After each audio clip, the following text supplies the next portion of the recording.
राम राम जी सभी भाइयों को। मैं हूं बाबा रामदास और आप देख रहे हैं मेरा यूट्यूब चैनल बाबा की खरी खोटी। आज सुबह मैं अपनी फेसबुक की वॉल जो है स्क्रॉल कर रहा था, तो उसमें एक हमारे मित्र हैं, डॉक्टर साहब हैं, उन्होंने एक 3-4 लाइन की पोस्ट लिखी कि हमारे संघ द्वारा संचालित जो सरस्वती शिशु मंदिर हैं उनको अपग्रेड करके और सनातनी बच्चों को मुफ्त शिक्षा उपलब्ध कराई जानी चाहिए। तो उसपे मैंने एक 3 लाइन का कमेंट किया। मैंने कहा साहब, एक जो स्टैंडर्ड स्कूल 1000 बच्चों का यदि चलाना हो, और स्टैंडर्ड का मतलब होता है भाई एक स्टैंडर्ड जो बोर्ड है, मान लीजिए सीबीएसई, और आजकल तो सारे स्टेट बोर्ड्स के भी जो नॉर्म्स हैं वो सारे के सारे सीबीएसई वाले ही हैं। तो मैंने कहा कि अगर सीबीएसई के नॉर्म्स को फॉलो करते हुए और स्टेट एजुकेशन डिपार्टमेंट के जो नॉर्म्स हैं उनको फॉलो करते हुए यदि एक स्कूल चलाना है 1000 बच्चों का, तो उसकी एवरेज रनिंग कॉस्ट 2 से 3 करोड़ रुपए सालाना आती है। हम ये काम चूंकि पिछले कई सालों से कर रहे हैं, इसलिए मैं अपने अनुभव से बता रहा हूं कि साल का खर्च है 1000 बच्चों का स्कूल चलाने के लिए खर्च आता है 2 से 3 करोड़ रुपया, डिपेंडिंग अपॉन द एरिया आप कहां चला रहे हैं। तो मैंने कहा कि 1000 बच्चे उसमें पढ़ पाएंगे, और आप कह रहे हैं कि सनातनी बच्चों को पढ़ाने के लिए शिशु मंदिर को अपग्रेड कर दिया जाए, जो कि संघ की संस्था है, आरएसएस की, विद्या भारती की। तो मैंने कहा, और मुझे अनुभव है, मैंने पेड़ के नीचे बैठा के बच्चे पढ़ाए हैं बेयर मिनिमम। पर मैंने कहा हम कोई भी सरकारी नॉर्म फॉलो नहीं करते थे, हम सिर्फ अपना पैशन फॉलो कर रहे थे। सबसे पहली बात तो आज अगर आप आज से, अच्छा ये बात जब हमने स्कूल चलाया था, पेड़ के नीचे बैठा के जब हम बच्चे पढ़ाते थे, वो था 1990s का जमाना, अर्थात आज से 34 साल पहले। मुझे याद है हम लोग गाजीपुर के ग्रामीण क्षेत्र के एकमात्र स्कूल थे जो कि इंग्लिश मीडियम एजुकेशन इम्पार्ट कर रहा था, और जो नियरेस्ट इंग्लिश मीडियम स्कूल था वो गाजीपुर शहर में एक कोई फातिमा करके इस टाइप का कोई करके एक स्कूल था। That was the only English medium school इन गाजीपुर शहर में, और देहात में तो कोई था ही नहीं। 50 किलोमीटर के रेडियस में अगर सर्कल खींचते तो नहीं था।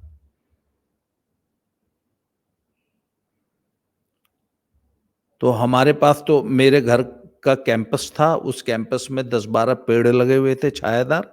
हमारे घर में 3-4 कमरे स्पेयर थे, और 3-4 हमने छप्पर डाल लिए थे, मड़ई जिसको बोलते हैं। तो एक स्कूल चला दिया हमने। कोई मान्यता नहीं थी, न हम टीसी देते थे, न मार्कशीट देते थे, क्योंकि हमारा कोई मान्यता प्राप्त विद्यालय था ही नहीं। ये तो मेरा और मेरी पत्नी का और मेरे पूरे परिवार का एक पैशन था। मैंने कहा हम अपनी आजीविका के लिए स्कूल चलाएंगे, जबकि मैं सेंट्रल गवर्नमेंट सरकारी जॉब में था।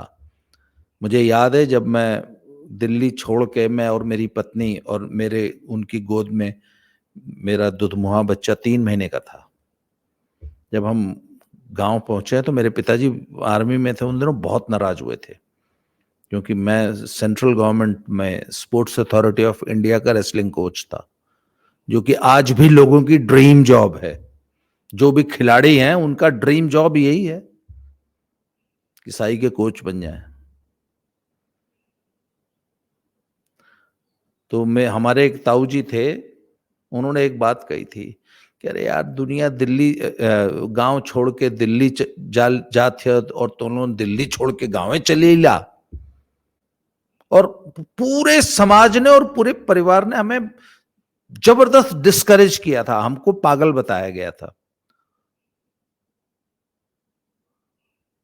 अच्छा, एक और बहुत बड़ी विडंबना है हमारे देश में कि हमारे देश में लोग टीचिंग में, ज़्यादातर लोग, मैं तो कहता हूँ 99% लोग मजबूरी में टीचर बनते हैं।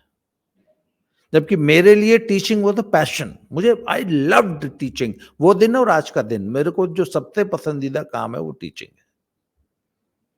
तो हम तो अपने पैशन को फॉलो कर रहे थे, इसलिए हम टीचर बन गए, मैं और मेरी पत्नी। Though we were not professionally qualified to be a teacher. अगर सरकारी नॉर्म्स करते तो हमने बीएड नहीं कर रखी थी।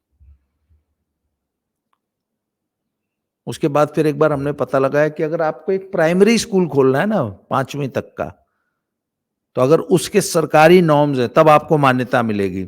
उस सरकारी नॉर्म्स को और उस मान्यता को फॉलो करें, सारे नॉर्म्स को, तो मिनिमम आज की तारीख में 2 से 3 करोड़ रुपए का प्रोजेक्ट है। तब आप प्राइमरी स्कूल चला सकते हैं। सरकार का अगर कागजी पेट भरने लगे तो हमने पेड़ के नीचे बिठा के पढ़ाने शुरू कर दिया। जैसे जैसे बच्चे पढ़ते गए तो हमने लोकल लोग अपॉइंट करके एक टीम बनाई। बाई चांस उसमें कुछ बहुत अच्छे लोग भी जुड़ते चले गए। मुझे याद है एक बार हम लोग बैठे थे तो एक सज्जन आए, ट्रेन से उतरे, हमारे घर के बगल में स्टेशन है, वहां से उतरे। उन्होंने अपना परिचय दिया कि मेरा नाम लोकनाथ पांडे है, मैं राजवाड़ी से आया हूं, सैनिक स्कूल भुवनेश्वर का रिटायर्ड हेडमास्टर हूं। तो मतलब हमें बड़ा बहुत अच्छा लगा था कि इतना एक लर्नड, इतना एक्सपीरियंस्ड आदमी हमारे पास। बोला मैंने आपके स्कूल का बहुत नाम सुना है, बड़ी चर्चा होती है हमारे गांव में कि वहां पे एक परिवार है जो कि बच्चों के साथ ऐसा काम कर रहा है। तो हमें भी बड़ा अच्छा लगा कि जब आपको समाज से अप्रिसिएशन मिलता है। तो उन्होंने कहा कि देखिए मैं रिटायर हो गया हूं और मैं अब सारी जिंदगी तो मैंने भुवनेश्वर में बिता दी, सैनिक स्कूल का मैं टीचर था, हेडमास्टर, रिटायर हुआ हूं। पर अब मुझे लगता है कि मुझे अपने इलाके के बच्चों के लिए भी कुछ करना चाहिए। और रिटायरमेंट में के बाद आदमी जो है, मैं एकदम तंदुरुस्त हूं पर मैं गांव में अपनी जिंदगी वेस्ट नहीं करना चाहता खाली बैठ के ताश खेलते हुए। तो I would like to teach in your school. और मेरी कोई ऐसी कोई मॉनेटरी ऑब्लिगेशन नहीं है, सॉरी एक्सपेक्टेशन नहीं है। मैंने मतलब मैं पैसे के लिए काम नहीं कर रहा हूँ, मुझे सिर्फ कि मैं भी अपने इलाके के, अपने गांव देहात के बच्चों को कुछ पढ़ा सकूं। तो हमने कहा सर हम तो वी फील ऑनर्ड, हम ये संस्था जो है हमारी, ये ये हमारे लिए तो बड़ा सौभाग्य की बात है। तो हम उनको उतना ही दे पाते थे। अच्छा, हम उन 20 रुपए फीस लेते थे बच्चों से।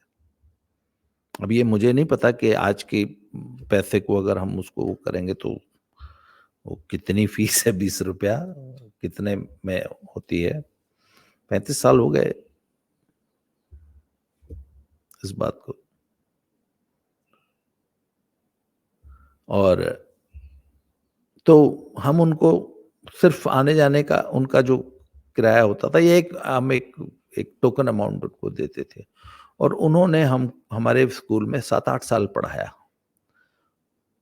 और मैंने उनसे, क्योंकि बुजुर्ग थे और आने में, क्योंकि राजवाड़ी से 2-2 बसें बदल के आना पड़ता था। फिर हमने स्कूल अपना महापुर से सैदपुर शिफ्ट कर दिया था। तो हम उनको बोलते कि सर आप तो हफ्ते में अगर 2 दिन भी विद्यालय में अगर 1 घंटे के लिए भी आ जाएंगे तो भी हमारे लिए बहुत बड़ी बात है। तो मुझे याद है वो इंग्लिश पढ़ाया करते थे, हिस्ट्री पढ़ाते थे और बाकी सब्जेक्ट्स पढ़ाते थे। और आई एम प्राउड टू से कि मैंने और मेरी पत्नी ने उनसे बहुत सीखा। तो ऐसे हमने टीम बनाई थी। और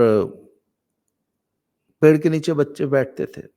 हमारे पास कुछ क्लासरूम्स भी हो गए थे बाद में, हालांकि किराए का ही परिसर था और कुछ वही झोपड़ी मड़ई। तो मुझे याद है बच्चे पेड़ के नीचे ही बैठना प्रेफर। मुझे याद है एक बार तो ऐसा हुआ था कि क्लासरूम हमारे खाली रहते थे और बच्चे या तो पेड़ प्रेफर करते थे या वो छप्पर, कोई कमरे में नहीं बैठना चाहता था। अच्छा, 15-20 साल तक मैंने इस क्षेत्र में काम किया तो मैंने भी एक चीज महसूस की कि पढ़ने लिखने का जो मूड, जो एम्बियंस, जो माहौल है, वो जो पेड़ के नीचे जो मजा आता है या जो मूड बनता है, वो उसका कोई मुकाबला आप क्लासरूम में, खैर अब तो सब नए जमाना आ गया, अब तो कोई शायद पेड़ के नीचे बैठ के पढ़ना भी नहीं चाहेगा। तो वही आज डॉक्टर साहब की पोस्ट पे मैंने कमेंट लिखा कि भैया वो ज़माने गए जब हम पेड़ के नीचे बैठा के बच्चे पढ़ा लिया करते थे। अब तो अगर मैं ऐसा कोई स्कूल खोल दूँ तो सरकार बाकायदा उठा के जेल में बंद कर देती है। मेरे एक मित्र हैं, वो बताते हैं, वो प्रशासनिक अधिकारी हैं, तो वो एसडीएम थे, तो कहते हैं कि हमने, वो खुद बताते हैं, जब उनको पता चला कि मैंने ऐसा स्कूल चलाया है, तो उन्होंने बताया कि एक बार मैं एसडीएम था तो हमने भी ऐसे छापेमारी की, तो एक स्कूल था, उसको पहले हमने 1-2 वार्निंग, एसडीएम थे वो, तो 1-2 बार वार्निंग लेटर्स भेजे, फिर भी वो 2-3 3 लड़के मिलके स्कूल चलाते थे। तो कहते एक बार हमने छापा मारा और तीनों को पकड़ लिया, पकड़ के अपनी एसडीएम साहब की जीप में बैठा लिया। तो कहते वो पीछे गाड़ी में बैठे थे, तो जब मैं आके गाड़ी में बैठा तो उसने, वो एक लड़का उसमें से बोला कि सर, बच्चों को पढ़ा ही रहे हैं, कम से कम हम तीनों बेरोजगार युवक हैं, और कम से कम अपने गांव के बच्चों को पढ़ा ही रहे हैं, कम से कम गांजा तो नहीं बेच रहे ना, या बच्चों को चिलम फूंकना नहीं ना सिखा रहे हैं। तो उन्होंने कहा कि मैं खुद चूंकि ग्रामीण क्षेत्र का, ग्रामीण परिवेश का, ग्रामीण स्कूल का पढ़ा हुआ हूं, तो मुझे वो बात टच कर गई, तो मैंने उनको बोली अच्छा उतरो, चलो जाओ। तो फिर उसके बाद उनका स्कूल निर्बाध चलता रहा, हमने कभी, जब तक मैं वहां, मेरी पोस्टिंग रही, हमने कभी उनको डिस्टर्ब नहीं किया। कागज का, सरकार क्या है, कागज का पेट भर दो, बाकी जो मर्जी करते रहो।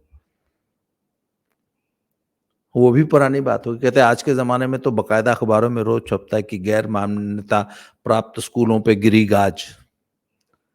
अच्छा, सरकार का जो सरकारी जो ढर्रा होता है ना, जिसको हम लोग लाल फीताशाही कहते हैं, उसके लिए आप सरकारी कागज का पेट भर दो, सरकारी फाइल पूरी कर दो, और जमीन पे चाहे कुछ करो चाहे मत करो, चाहे जो करो। इसीलिए ना सरकार के कागजों में नहर खुद जाती है, कागज पे, जमीन पे कुछ नहीं होता। कागज पे सड़क बन जाती है, पूरा देश का विकास कार्य कागज पे होता है, सड़क पे कुछ, जमीन पे कुछ होता ही नहीं। अच्छा, दूसरी बात है कि लाल फीताशाही ने हमारी शिक्षा व्यवस्था पे कब्जा कर लिया। अच्छा, मैं एक बात कहता हूँ कि मान लीजिए आप एक किसी बड़े अच्छे पद से रिटायर हुए, आपकी उम्र 60 साल है, ठीक है, आपने बीएड नहीं कर रखी, you are not professionally train to teach, पर आप मान लीजिए कहीं इंजीनियर थे, कहीं से चीफ इंजीनियर रिटायर हुए, किसी बहुत बड़े विभाग से में 40 साल नौकरी करके रिटायर हुए, आपको जिंदगी का इतना अनुभव है, प्लस आप इंजीनियर हैं, छोटे बच्चों को पढ़ाने लायक maths, physics, chemistry, English, Hindi आपको आती ही है, प्लस आपके पास जिंदगी का 40 साल का अनुभव है। आप अपने गांव के अगर 10-20 बच्चों को पढ़ा दे रहे हैं, तो इसमें क्या, मतलब सरकार को क्या आपत्ति होनी चाहिए? या आपने इनफॉर्मल एजुकेशन का एक सेंटर खोल दिया, आपके पास जो भी सीमित संसाधन है उससे लेके अगर आप बच्चों को पढ़ा रहे हैं, तो सरकार को क्या दिक्कत है? अच्छा, जो लोग बीएड और सीटेट करके पढ़ा रहे हैं वो हैं ना बहुत योग्य।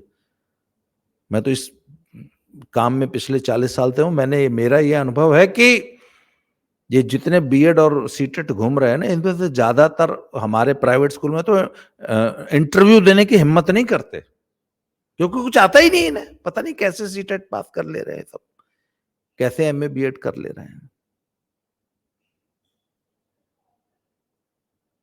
और एक आदमी है जो वाकई अच्छा, अच्छा दूसरी बात है, ये वो लोग हैं जो बहुत मजबूरी में टीचर बने हैं।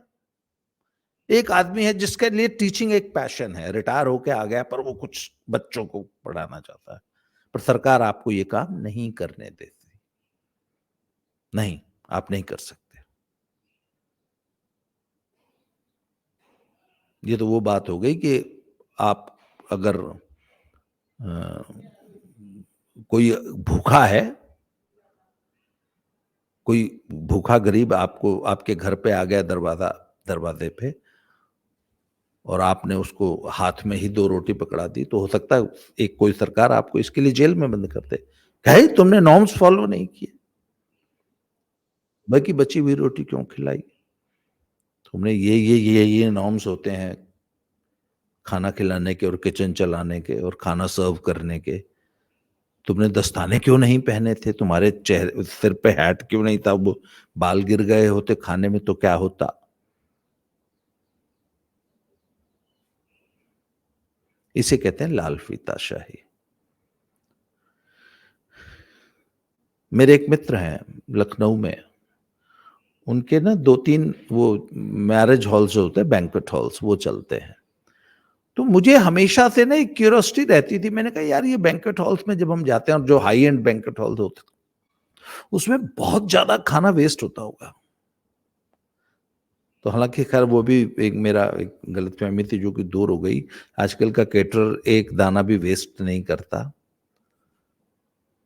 पर कुछ ऐसे भी केटरिंग सिस्टम होते हैं जहाँ जो है वो थाली सिस्टम होता है, या वो हलवाई बैठा देते हैं।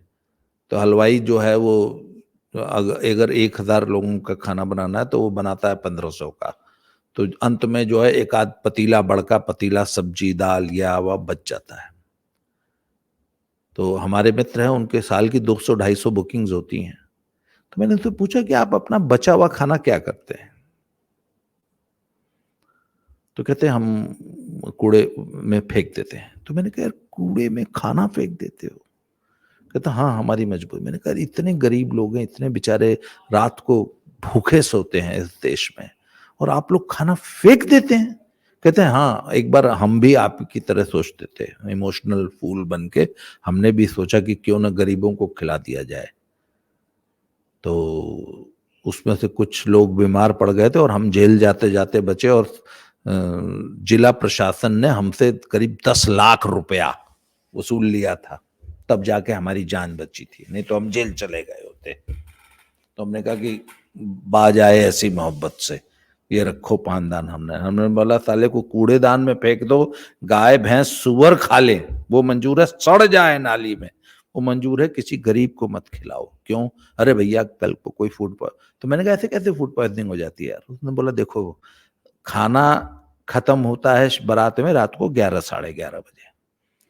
तो रात को 11:30 बजे कोई भूखा गरीब हम उस तक अप्रोच नहीं कर सकते। रात को 11:30 बजे कहाँ से मैं भूखा गरीब लेके आऊं? और मैं अपने बैंक्वेट हॉल के इर्द गिर्द गरीबों की लाइन तो लगवा नहीं सकता हूं। तो अब जो रात का बचा हुआ खाना है वो अगले दिन सुबह 9-10 बजे किसी तरीके से व्यवस्था बना के किसी गरीब बस्ती में जाएगा ना। और वो खाना जो कि कल दोपहर 12 बजे बनना शुरू हुआ था, या कल सुबह 9 बजे खाना बनना शुरू होता है शादी ब्याह का, तब जाके वो रात को 9 बजे सर्व होता है। 12 घंटे तो प्रिपरेशन टाइम होता है। तो कल सुबह 9 बजे का बना हुआ खाना आज सुबह 9 बजे 10 बजे मान लीजिए हमने किसी गरीब बस्ती में भिजवा दिया, तो उसके खराब होने के कुछ चांसेस हो जाते हैं। अब ऐसी तो हमारे पास व्यवस्था है नहीं कि हम बहुत बड़े फ्रीजर में हुए एक पतीला सब्जी। तो कहते वो कोई ऐसी सब्जी रही होगी जो थोड़ी बहुत उसमें कंटामिनेशन आ गया था, क्योंकि भाई गर्मियों का दिन था, तो उसमें हल्की सी फूड पॉइजनिंग हो गई थी, कुछ लोगों को उल्टियां उल्टियां हो गई थी। तो वो न्यूज में आ गई बात और हम जेल जाते जाते बचे, समाज सेवा करते करते। तो इसलिए हम जो है वो उस भोजन को फेंक देते हैं, और पशु सुअर इत्यादि खाते हैं, आदमी को हम नहीं खिलाते कभी भी। क्यों? वही लाल फीताशाही। एक और बड़ा मजेदार, मैं आपको, एक बार हम लोग रात को, मैं और मेरी पत्नी, हम गए थे मैक्लोडगंज, बहुत पुरानी बात है। तो हमारा फेवरेट एक जॉइंट है CCD, कैफे कॉफी डे। तो रात बहुत देर तक हम दोनों बैठ के गप्पे मार रहे थे, पूरा रेस्टोरेंट बंद होने का टाइम आ गया। तो कॉफी पीते रहे हम लोग, और तो बाई चांस वो जो लड़का, यंग सा एक बच्चा था, वो मैनेजर था, तो उससे हमारी ऐसी हेलो हाय हो गई। तो मेरे को वहां भी एक क्यूरियोसिटी थी कि मैंने कहा यार ये बताओ जी, ये जो तुम्हारा खाना बच जाता है इसका क्या करते हो तुम? तो उसने बोला सर कि हमारा जो खाना है ये हमारे हेडक्वार्टर से ही बन के आता है, बर्गर्स और ये सब होते हैं उनके, सैंडविचेस, बर्गर्स। तो कहते हैं उसकी 48 शायद आवर्स की शेल्फ लाइफ होती है। तो 48 आवर्स के अंदर अंदर हर हालत में वो खाना आपको या तो बेच देना है, नहीं तो फिर डिस्ट्रॉय कर देना है। तो मैंने कहा what do you mean by destroy? मतलब भाई अभी आज रात को 11 बजे तक ये खाना जो तुमने सर्व किया, ये इसकी एक्सपायरी आ गई, मान लीजिए अब ये एक्सपायर हो गया, 11 बजे के बाद 12 एक्सपायरी शुरू हो गई, पर अभी 11 बजे तक तो तुमने हमें खिलाया है, इसका मतलब सही है ये खाना। मैंने कहा यार किसी गरीब को खिला दो। बोला नहीं सर, कंपनी का नॉर्म है कि वीडियो बनाना है, मतलब आपको उसको डस्टबिन में डाल के उसको पैर से या किसी चीज से क्रश करना है, ह्यूमन कंजम्पशन के लिए फिट ना बचे। ये भी नहीं कि स्टाफ खा ले, नहीं, ये स्टाफ अपने घर ले जाए, नहीं, कंपनी का वो रूल्स रेगुलेशंस, चोरी कहते नहीं, अगर ऐसा नहीं करेगी कंपनी तो चोरी होने लग जाएगी, या स्टाफ पता लगा कुछ माल उसने ऑर्डर होने के बावजूद बेचा नहीं, और क्योंकि जब एक्सपायर हो जाएगा तो मैं घर ले जाऊंगा। कहते ये सारे चीजें हैं, तो इसलिए उन्होंने कंपनी का नया रूल बनाया कि जो चीज एक्सपायर होगी वो कंपनी में रिकॉर्ड आना चाहिए कि हाँ इट वाज डिस्ट्रॉयड, और उसका हमें डिजिटल एविडेंस चाहिए। तो कोई गरीब आदमी खा नहीं सकता उस भोजन को, कंपनी जो है कहती है कि नहीं, उसको पैर से कुचल के कूड़ेदान में फेंक के डिस्ट्रॉय करो, किसी को खिलाओ मत। ये होती है किसी चीज के प्रति हृदयहीनता वाली प्रोफेशनल अप्रोच। अच्छा, कई जगह जस्टिफाइड भी होती है, पर आदर्शवाद से दुनिया नहीं चलती ना। तो आज जब मैं वो सुबह फेसबुक पोस्ट ये पढ़ रहा था तो ये तमाम बातें मेरे ख्याल में आई। मैंने कहा देखिए, कहना बहुत आसान है कि शिशु मंदिर जो है अपग्रेड करके सनातनी बच्चों को मुफ्त शिक्षा दे के उनको जो है राष्ट्र के लिए तैयार करें। मैंने कहा बड़ी अच्छी सोच है, थियोरेटिकली बड़ी अच्छी सोच है, सोचने के लिए बहुत अच्छी चीज है, पर जब आप इसे जमीन पे इम्प्लीमेंट करने लगेंगे तो मैंने कहा हो नहीं पाएगी। आपको मालूम है जो नई एजुकेशन पॉलिसी है उसमें डंडे से सरकार जो है और सीबीएसई मिलके और एजुकेशन बोर्ड्स मिलके डंडे से नई वाली एजुकेशन पॉलिसी स्कूलों में इंप्लीमेंट कर रहे हैं। इसलिए एक एक चीज का अगर आप सांस भी लेते हैं स्कूल में तो उसकी भी वीडियो रिकॉर्डिंग करके सीबीएसई को और सरकार को भेजो। सरकार जैसे स्पून फीडिंग नहीं होती, रोज सुबह एक मेल आती है कि आज आपने स्कूल में ये करना है। एक हफ्ता पहले मेल आई थी कि नेक्स्ट मंडे को दिन में 10 बजे आपने ये प्रोग्राम स्कूल में कराना है, कोई भी वोकेशनल ट्रेनिंग का या कुछ भी, या पर्सनालिटी बिल्डिंग का या राष्ट्र निर्माण का या चरित्र निर्माण के उद्देश्य से कोई उन्होंने ड्रिल भेज दी। तो फिर उस दिन 10 बजे उस लिंक पे क्लिक करके, इसका मतलब एक तो आपका स्कूल पूरी तरह इंटरनेट से जुड़ा हुआ, इक्विप्ड होना चाहिए पूरा, जिससे आप लाइव स्ट्रीमिंग कर सकें, और आपने अपने स्कूल में वो एक्टिविटी कराया, उसकी लाइव स्ट्रीमिंग सीबीएसई और सरकार देख रही है। एक हफ्ता पहले लिंक आ जाता है, उस लिंक पे क्लिक करके कौन टीचर ये एक्टिविटी कराएगा उसको रजिस्टर करना होता है। अगर समय पे रजिस्ट्रेशन ना हो, उस लिंक पे आपने क्लिक नहीं किया, तो वहां से फोन आ जाता है कि मैम वो आज ये वाली एक्टिविटी होनी है और अभी तक आपका हुआ नहीं है, मंडे को होनी है, सैटरडे हो चुका है, इसलिए आज स्कूल बंद होने से पहले वो करा देना। आप इतना मॉनिटरिंग हो रही है अच्छा, जब सरकार आपको इस कदर मॉनिटर कर रही है तो ये भी तो लाल फीताशाही का एक स्वरूप ही है। इसका मतलब अब आप इनफॉर्मल स्कूलिंग नहीं कर सकते, है ना। और फॉर्मल स्कूल जो कि सरकार के नॉर्म्स के हिसाब से चले, उसको चलाने के लिए, बनाने के लिए आज की तारीख में छोटे से कस्बे में भी 2-4-10 करोड़ का इंफ्रास्ट्रक्चर चाहिए और रनिंग कॉस्ट भी है, तब साल की 2-3 करोड़ रुपया कहाँ से आएगा भैया? आप कह रहे हो निःशुल्क शिक्षा दो। इसलिए कुछ बातें करने के लिए बहुत अच्छी होती है प्रैक्टिकली, क्योंकि समय बदल गया है। अब मेरे दिमाग में हमेशा एक बात आती है कि मैंने कहा यार एक बात बताओ, शिक्षा जैसी चीज को भी सरकार ने पूरी तरह अपने चंगुल में ले लिया है, और मेरे जैसा आदमी जो अपने पैशन के लिए, अगर आज कोई लड़का जिसकी आयु 25 साल है वो दिल्ली की अपनी जिंदगी से ऊब जाए एक नौकरी से और कहे कि नहीं मैं तो गांव में स्कूल में बैठा के बच्चे पढ़ाऊंगा, तो सरकार नहीं करने देगी आपको। जबकि हमारे देश की जो ओरिजिनल शिक्षा व्यवस्था है वो गुरुकुल पद्धति की रही है, जहां पर एक गुरु निस्वार्थ भाव से बच्चों को शिक्षा देता था। गुरुकुल पद्धति, गुरु शिष्य परंपरा से। हालांकि समय के साथ बहुत सारी चीजें बदलती हैं, पर अभी भी बहुत, क्योंकि मैंने ये काम 20 साल किया है इसलिए मैं बता रहा हूं आपको अपने अनुभव से कि नहीं, इतना भी असंभव सब कुछ नहीं है, हो सकता है, बशर्ते कि सरकार सब कुछ अपने चंगुल में न ले ले। तो सरकार को कुछ चीजों में जो है समाज के लिए कुछ चीजें कि कुछ रास्ते छोड़ देने चाहिए कि देखो भैया आइडियली ये रास्ता है, पर अगर आप चाहे तो आप इस रास्ते पे भी चल सकते हैं, ट्रायल के तौर पे एक पायलट प्रोजेक्ट के रूप में चला ले।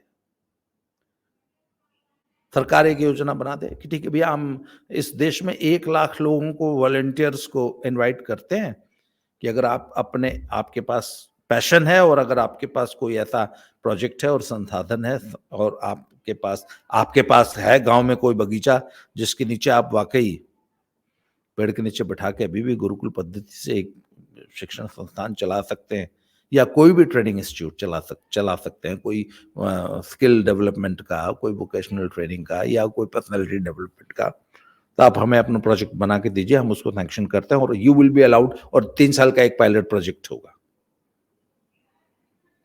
अब ऐसा है कि नहीं है, पर होना चाहिए। और एक बार ऐसे मेरे बैठे बैठे दिमाग में एक ख्याल और आया था कि मान लीजिए एक आदमी जो बहुत अच्छा कारपेंटर है, एकदम मास्टर कारपेंटर है, उसकी एक वर्कशॉप है, तो सरकार को उससे बात करके कि देखिए आप एक स्किल्ड क्राफ्ट्समैन है, या आप जलेबी का ठेला लगाते हैं और आपकी जलेबी बहुत अच्छी होती है, हमें पता लगा है, या अगर आप बहुत अच्छी जलेबी इमरती बनाना जानते हैं तो आप खुद हमें अप्रोच करिए कि साहब मेरा एक ठेला मैं लगाता हूं सुबह 7 से 10 फलाने चौक पे, और मेरी जलेबी इमरती बहुत अच्छी होती है, मैं, अगर आप कहेंगे तो मैं 10 बच्चों को इमरती और जलेबी बनाना सिखा दूंगा,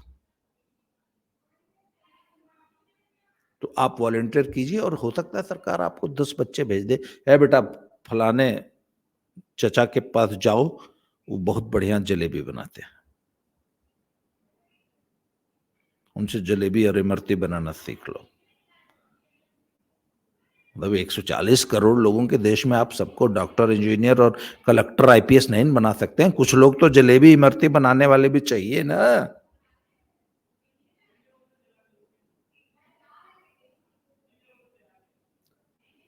तो सरकार को ना थोड़ी सी out of the box thinking भी रखनी चाहिए, समाज को, नॉट ओनली सरकार को, समाज को। तो सब ये आज बैठे बैठे मेरे दिमाग में ख्याल आया, मैंने कहा यार कितनी पॉलिटिकल वीडियोस बनाएंगे, कुछ ऐसी बातें भी होनी चाहिए, दिल की बातें। तो साहब आज के लिए इस वीडियो में इतना ही, बड़ी लंबी बात हो गई, ऐसे ही फिर कभी दिमाग में कुछ बातें आएंगी तो आपसे मिलते हैं फिर से। आज के लिए इतना ही, बहुत बहुत धन्यवाद, थैंक यू वेरी मच।